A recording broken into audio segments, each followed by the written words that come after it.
जय श्री राधे। माघ मास महत्तम अध्याय 5। इतनी कथा कहकर थोड़ी देर शांत रहने के बाद वशिष्ठ जी ने कहा, हे राजन, भगवान दत्तात्रेय से कार्तवीर्य ने माघ महात्म सुनने के लिए जो प्रयत्न किए थे उनको अब मैं तुम्हें सुनाता हूँ। उन दिनों भगवान दत्तात्रेय जी सह्य पर्वत पर निवास कर रहे थे। तब महिष्मती के राजा कार्तवीर्य ने जाकर उनसे निवेदन किया, हे देवेश, मैंने समस्त धर्म श्रवण किए हैं, अब आप माघ स्नान के फल का वर्णन करें।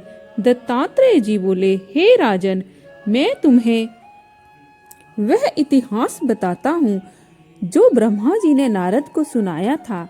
इस भारत भूमि में जो प्राणी माघ स्नान नहीं करते उनका जन्म अकारथ ही है।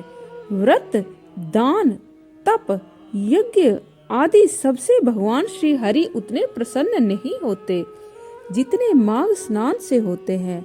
जैसे सूर्य के सामने कोई तेज नहीं टिकता, वैसे ही माघ स्नान के सामने कोई अन्य कर्म नहीं टिकता। प्राणी को चाहिए कि वह भगवान श्री हरि को प्रसन्न करने की इच्छा से माघ स्नान अवश्य करे। मनुष्य का शरीर हाड़, मांस और रुधिर का एक ढांचा है। यह मूत्र, विष्ठा आदि दुर्गंधों से युक्त रहता है। वृद्धावस्था, शोक, विपत्ति आदि से घिरा है। मानव देह रोगों का घर है। प्राणी का स्वभाव स्वयं संतप्त रहना और दूसरों को संताप देना है। पुरुष लोभ, मोह, क्रोध, निंदा, ईर्ष्या, बैर आदि से पूर्ण है। प्राणी सत्व, रज, तम आदि तीनों दोषों से घिरा रहता है। वह स्वभावतः अधर्म की ओर अग्रसर होता है। प्राणी का शरीर अंत में नाश को प्राप्त होता है।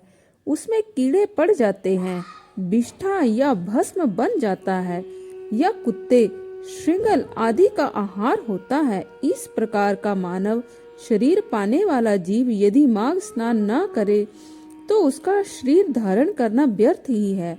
माघ स्नान से प्राणी के समस्त संचित पाप नष्ट हो जाते हैं।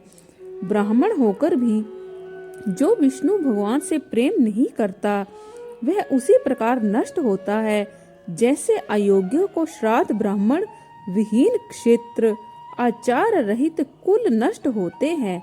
कपट से भरा धर्म, क्रोध के द्वारा तपस्या, कृत संकल्प न होने के कारण ज्ञान, अभिमान से सुनी गई कथा नष्ट होती है। गुरु पर अविश्वास करने वाला ब्रह्मचारी और मंद अग्नि में डाली गई आहुति, अकेले किया गया स्वादिष्ट भोजन स्वतः नष्ट होते हैं। कन्या बेचकर एवं कंजूसी द्वारा संचित धन शुद्ध एवं दरिद्री का यज्ञ नष्ट करते हैं। जिसका अभ्यास छूट जाए वह विद्या, सदा झगड़ा करने वाला राजा, रोजी कमाने के उद्देश्य से की गई तीर्थ यात्रा तथा व्रत स्वतः नष्ट हो जाते हैं। चुगली तथा झूठी वाणी, संशय, मंत्र जाप, व्याकुल चित्त से किया गया जप नष्ट है। वेद पाठ रहित मूर्ख को किया गया दान, नास्तिक का परलोक श्रद्धा रहित किया गया धर्म कार्य व्यर्थ होता है। निर्धनता के कारण जिस प्रकार प्राणी इस लोक में समस्त सुख एवं वैभवों से वंचित रहता है, उसी प्रकार हे राजन, बिना माघ स्नान के प्राणी का जीवन तथा देह धारण करना व्यर्थ ही जानो। जो प्राणी मकर के सूर्य में उदय के समय स्नान नहीं करता उसकी मुक्ति नहीं होती, उसके पाप नष्ट नहीं हो सकते।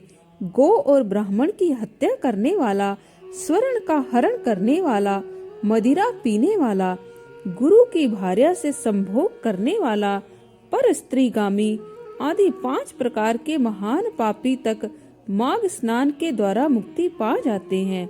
उनके यह महापाप स्वतः नष्ट हो जाते हैं। माघ स्नान के समय जल में उतरते समय प्राणी के पाप कंपायमान हो जाते हैं। जल कहता है, मैं समस्त पापों को नष्ट कर दूंगा। जब प्राणी माघ स्नान कर लेता है तो उसके पाप नष्ट हो जाते हैं। समस्त पाप नष्ट हो जाने के कारण वह निर्मल हो जाता है। माघ स्नान प्राणी के पापों को इस प्रकार जला देता है जैसे अग्नि ईंधन को जला डालती है। हे राजन, ज्ञान, अज्ञान और प्रमोद से किए गए सभी पाप उसी तरह नष्ट हो जाते हैं जैसे सूर्य के प्रकाश से अंधकार। माघ स्नान श्रेष्ठ फल देने वाला है। हे राजन, इस परम प्रभावशाली माघ स्नान की प्राचीन कथा सुनो। कांजिका नाम की एक ब्राह्मणी भृगु वंश में हुई। वह बाल विधवा हो गई। तब उसने कठोर तप किया। विंध्याचल पर्वत पर रेवा और कपिल के संगम स्थान पर भगवान श्री हरि की आराधना का व्रत धारण करके वहां बैठ गई। उसने अपनी समस्त इंद्रियों को जीत लिया। क्रोध को नष्ट कर वह एकांकी रहकर अल्प भाषणी हुई। उसने तपस्याओं के द्वारा शरीर को सुखाना आरंभ कर दिया।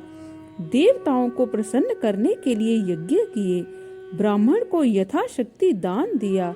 वे आहार हेतु खेतों में से अन्न चुनती और समस्त व्रतों को नियम पूर्वक धारण करती थी।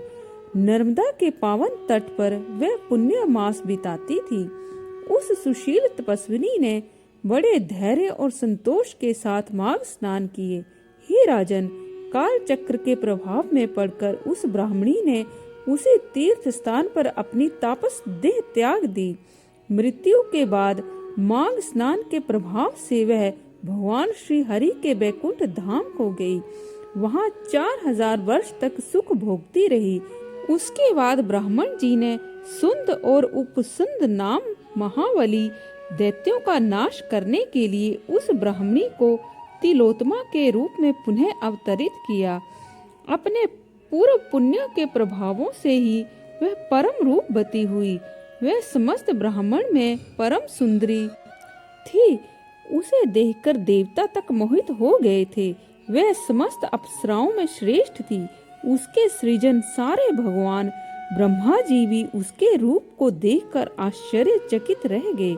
उन्होंने प्रसन्न होकर उसे आज्ञा दी, हे भृगलोचने, शीघ्र ही इन दोनों महापराक्रमी दैत्यों का जाकर संहार करो। प्रभु की आज्ञा मानकर वे हाथ में वीणा धारण किए ब्रह्मलोक में पुष्कर क्षेत्र में पहुंची। उसने रेवा के जल में स्नान किया, चमकीले लाल वस्त्र धारण किए, करधनी और नूपुरों की मोहक आवाज करती हुई चली। उसने गले में मोतियों की माला और कानों में लटकने वाले कुंडल पहने। ताधवी के फूल चोंटी में गूंथे। अशोक वृक्ष के नीचे बैठकर उसने वीणा बजाकर मधुर लय में गाना शुरू किया। इस परम सुंदरी को जब नितांत अकेली मधुर स्वर में गाता उन दैत्यों के सेवकों ने देखा तो अपने स्वामियों को जाकर सूचना दी। दूतों ने प्रसन्न हो सुंद और उपसंद से कहा, हे दैत्य राजो, यहीं पास अशोक वन में एक परम सुंदरी नितांत अकेली बैठी वीणा पर गा रही है। उसका स्वरूप बहुत ही मनोहर है। मालूम नहीं कि वह देवी है, मानवी है अथवा दानवी है। कहा नहीं जा सकता है कि वह अप्सरा है या राक्षसी है। यह नितांत सत्य है कि वह स्त्री रत्न है। आप दोनों ही स्त्री रत्नों के परखी हो, इसीलिए चलकर उस मनोहर रूप धारिणी स्त्री को अवश्य देखो। दूतों के उन वचनों को सुनकर वे दोनों कामुक दैत्य तुरंत उठ बैठे। उन्होंने मद पात्र वहीं छोड़ दिए। सेवा में रत सहस्त्रों सुंदरियों को त्याग कर वे अपनी भारी गदाएं लेकर दूतों के साथ उस परम सुंदरी को देखने चल दिए, जो वास्तव में उनका वध करने हेतु प्रकटी थी। जैसे ही वे उसके सामने पहुँचे, उसके मनोहर स्वरूप को देखते ही मोहित हो गए। उसके रूप, सौंदर्य, श्रृंगार और कटाक्ष ने उन दोनों के हृदय में कामाग्नि भड़का दी। वे दोनों मस्त हाथी की तरह उसके सामने जाकर खड़े हो गए। दोनों ही मद्य पिए थे और दोनों ही उस स्त्री के ऊपर आसक्त थे। इसी कारण आपस में ही लड़ बैठे। सुंद ने कहा, हे भाई, तू अब इस स्थान को त्याग कर चला जा। यह मृगलोचनी अब मेरी पत्नी होकर रहेगी। उपसुंद बोला, नहीं, ऐसा नहीं हो सकता, इसे तो मैं अपनी पत्नी बनाऊंगा। उसके लिए वे दोनों आपस में लड़ने लगे। दोनों अपनी गदाओं से एक दूसरे पर प्रहार करने लगे। काल की गति से वे दोनों महापराक्रमी दैत्य आपस में द्वंद्व करते हुए मारे गए। दैत्यों को मरा जान सबके साथी भागने लगे और देवता प्रसन्न हो जय जयकार करने लगे।